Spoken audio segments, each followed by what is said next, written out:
Hello all. अभी तक आपने केमिस्ट्री और मैथ्स के बारे में थोड़ा बहुत जानकारियाँ ले ली हैं, तो आइए फिजिक्स के बारे में भी थोड़ा बहुत जान लेते हैं। फिजिक्स में 4 चैप्टर हैं, जिसमें पहला चैप्टर हम जा रहे हैं पढ़ने प्रकाश का परावर्तन तथा अपवर्तन। परावर्तन और अपवर्तन क्या होते हैं, क्या नियम होते हैं, उसके उदाहरण क्या होते हैं, इसको सब जानने से पहले हम आइए जानते हैं प्रकाश होता क्या है। आप देखते होंगे दिन में आपको बहुत सारी वस्तुएं दिखाई देती हैं, रात को अंधेरे कमरे में आपको कुछ भी नहीं दिखाई देता, जबकि बाहर निकलने पे अंधेरे में ही रात को ही आपको थोड़ा बहुत दिखाई देता है। तो ऐसा क्यों होता है? ऐसा इसलिए होता है क्योंकि जो हमको दिखाई देता है उसका मेन वजह होता है प्रकाश। प्रकाश ही वह माध्यम है जिसकी वजह से हमको वस्तुएं दिखाई देती हैं। आइए आगे बढ़ते हैं। प्रकाश से संबंधित घटनाएं क्या क्या हैं, जैसे रात को तारों का टिमटिमाना हो गया, या दर्पण के सामने जब आप सवेरे तैयार होते होंगे स्कूल जाने के लिए, तो आपका प्रतिबिंब दर्पण में दिखाई देता है। ये सब क्या हो गई? प्रकाश से संबंधित घटनाएं हो गई। प्रकाश निकलने के आधार पर वस्तुएं कितने प्रकार की होती हैं? प्रदीप्त और अप्रदीप्त प्रकार की। प्रदीप्त का मतलब क्या होता है? प्रदीप्त जिनका स्वयं का प्रकाश होता है।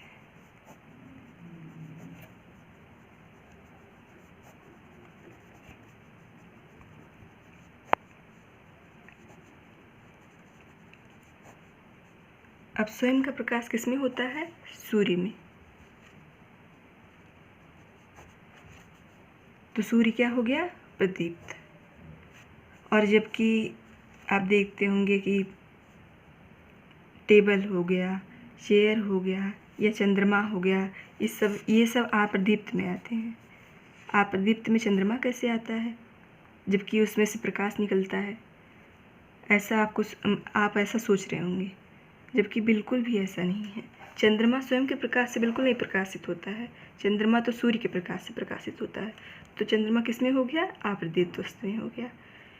अब आगे देखते हैं पारदर्शी, पारभासी और अपारदर्शी। ये 3 प्रकार के माध्यम होते हैं। पारदर्शी क्या होता है? पारदर्शी का मतलब होता है ऐसा माध्यम जिसके द्वारा हमें आर पार दिखाई देता है। जैसे पानी हो गया। पानी में हम देखते हैं ऊपर से जब नीचे की तरफ, तो हमको साफ साफ दिखाई पड़ता है। जब साफ पानी होगा तब ऐसा होगा। और जैसे कभी कभी ढेर सारे दुकान, जो मॉल्स होते हैं, उसमें कपड़े की जो दुकानें होती हैं, जो अंदर कपड़े लगाए जाते हैं, तो हमें अंदर की तरफ से बाहर दिखाई देता है, बाहर की तरफ से अंदर भी दिखाई देता है, तो वो हो गया। तो ये सब क्या है? पारदर्शी वस्तुएं हैं। तो पारभासी क्या है? पारभासी का मतलब होता है हमें आर पार वस्तुएं दिखाई नहीं देती हैं, बस थोड़ा बहुत आभास होता है कि दिखाई दे रही हैं। जैसे क्या हो गया? शहद हो गया, ओस हो गया, कोहरा हो गया, बादल हो गया, ये सब क्या है? पारभासी हैं। अपारदर्शी का मतलब होता है हमें आर पार वस्तुएं बिल्कुल भी नहीं दिखाई देती हैं। अब आइए जानते हैं प्रकाश किरण क्या है। जब कोई प्रकाश सरल रेखीय पथ पर गति करता है तो उसको क्या कहा जाता है? प्रकाश किरण।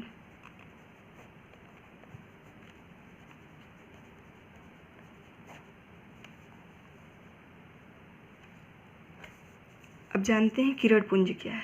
पुंज का मतलब होता है समूह। अभी आपने जाना कि किरण क्या है। आपने रेखागणित में पढ़ा होगा किरण क्या है। किरण का मतलब होता है किसी एक निश्चित बिंदु से शुरू होकर के एक सरल रेखीय पथ पर ढेर सारी बिंदुओं से इकट्ठा होकर के जब कोई रेखा बन जाती है तो उसको क्या कहा जाता है? किरण कहा जाता है। और जब प्रकाश ऐसे बिंदुओं के माध्यम से, बिंदु का मतलब होता है प्रकाश बिंदुओं के माध्यम से नहीं, फोटानों के माध्यम से चलते हैं। फोटान क्या होता है? फोटान प्रकाश के ढेर सारे प्रकाश किरणों के बंडल होते हैं। वो सब आप उच्च कक्षाओं में ज़्यादा उसके बारे में विस्तार से जानेंगे। फ़िलहाल तो ये अभी बस ऐसे आ गया तो इसके बारे में थोड़ा बहुत बता दिया गया। तो क्या हो गया, प्रकाश जब किरणों के माध्यम से जब चलता है, सरल रेखीय पथ पर चलता है, तो उसको क्या कहा जाता है, प्रकाश किरण। अब जानते हैं किरण पुंज क्या है। पुंज का मतलब आपने समझा समूह, और किरण का मतलब आपने समझा कि जब सरल रेखीय पथ पर गति करता है। तो जब प्रकाश किरण समूहों के रूप में गति करता है तो उसको क्या कहा जाता है, किरण पुंज कहा जाता है। अब इसके आधार पे 3 प्रकार के होते हैं, अभिसारी, अपसारी, समांतर किरण पुंज। अब अभिसारी क्या है, अभिसारी का मतलब होता है एक जगह इकट्ठा होना। जब किरण पुंज, किरणों के समूह एक जगह जाकर के इकट्ठा हो जाएं तो उसको कहा जाता है अभिसारी किरण पुंज, एक जगह इकट्ठा होना। जैसे किरण पुंज का मतलब समझा क्या है, ढेर सारी किरणें समूहों के रूप में निकलें। तो सूर्य से जब प्रकाश आती हैं तो क्या एक किरण थोड़ी ना आती है, ढेर सारे किरण वहाँ से निकलते हैं, तो उसका मतलब हो गया वहाँ से किरण पुंज निकलते हैं। तो सूर्य का प्रकाश मान लो ऐसे आया, एक जगह, अभी मैंने कहा एक जगह इकट्ठा होती हैं। मान लो सूर्य का प्रकाश निकल रहा है, यहाँ फैला, ऐसे आया, फिर एक जगह इकट्ठा हुआ, ऐसे, तो एक बिंदु पे जाकर के इकट्ठा हो गया, क्या हो गया, अभिसारी किरण पुंज। ऐसा घटना आप खुद करके देख सकते हैं। जैसे जो आपका ज्योमेट्री बॉक्स होता है उसमें एक लेंस दिया होता है, वो होता है अवतल लेंस। जब आप उस लेंस को लेंगे, सूर्य के प्रकाश के सामने ले जाएंगे, तो उसके सामने जब कागज़ रखेंगे उसके नीचे सूर्य के प्रकाश आकर के उस अवतल दर्पण पे एक बिंदु पे आकर के इकट्ठा हो जाएंगी। और उसी जब, अरे मान लीजिए कि कोई ढेर सारी किरण एक ही जगह आकर के प्रहार करती रहें, एक ही जगह प्रहार करती रहें, तो क्या होगा, उस जगह पे बहुत ज़्यादा तापमान हो जाएगा। तो ऐसे ही उस अवतल लेंस पे बहुत ज़्यादा तापमान हो जाता है, तो उसमें आग लगने की घटनाएं होती हैं। ये करके देखिएगा। तो ये क्या हो गया, अभिसारी किरण पुंज।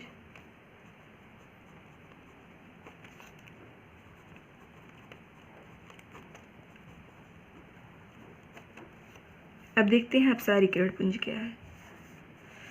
अपसारी, यहाँ थोड़ा जगह कम है इसलिए यहाँ पे लिखते हैं। अपसारी का मतलब होता है किसी एक बिंदु से होकर के जब किरणों का फैलाव हो,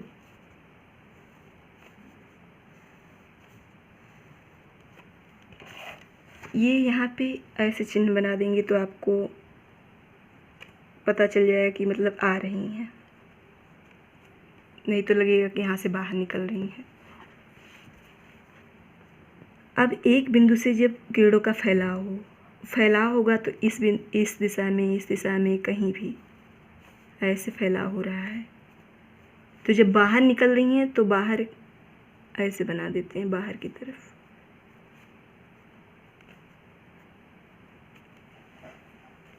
तो क्या हो गया, अपसारी किरण पुंज।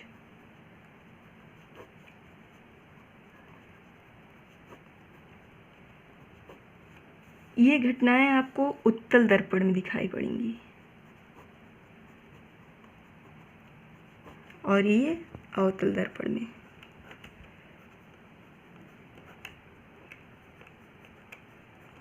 अब दर्पण क्या है, दर्पण शब्द आ गया। दर्पण के बारे में अभी आगे आपको बहुत कुछ जानना है, फिर मैं प्रयोग करके भी बताऊंगी अवतल दर्पण कैसे होता है, उत्तल दर्पण कैसे होता है। और फिर अब आगे देखते हैं समांतर किरण पुंज क्या है। समांतर किरण पुंज का मतलब होता है एक दूसरे के बराबर में चलती हुई किरणें ऐसे जा रही हैं, ये भी मान लो ऐसे जा रही हैं, एक दूसरे के समांतर चलते हुए। तो क्या हो गया, समांतर किरण पुंज हो गया। जब ढेर सारे किरणें एक दूसरे के समांतर चलती हैं, एक दूसरे के ऊपर नीचे बराबरी की तरफ चलती हैं, तो समांतर किरण पुंज कहलाती हैं।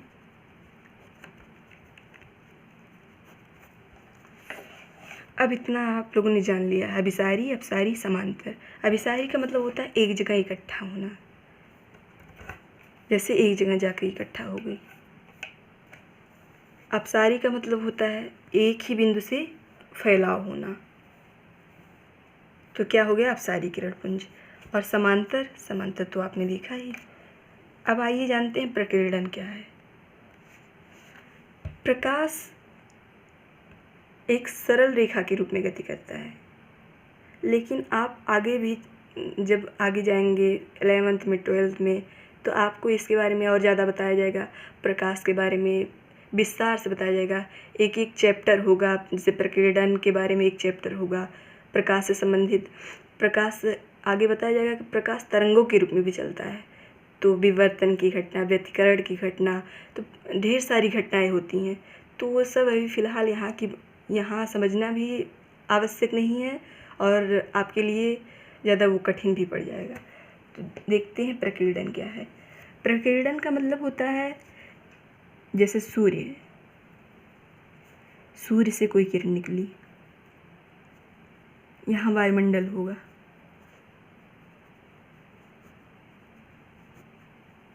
ये सूर्य था। अब सूर्य तो यहाँ बनाया नहीं जा सकता है, वायुमंडल से होती हुई,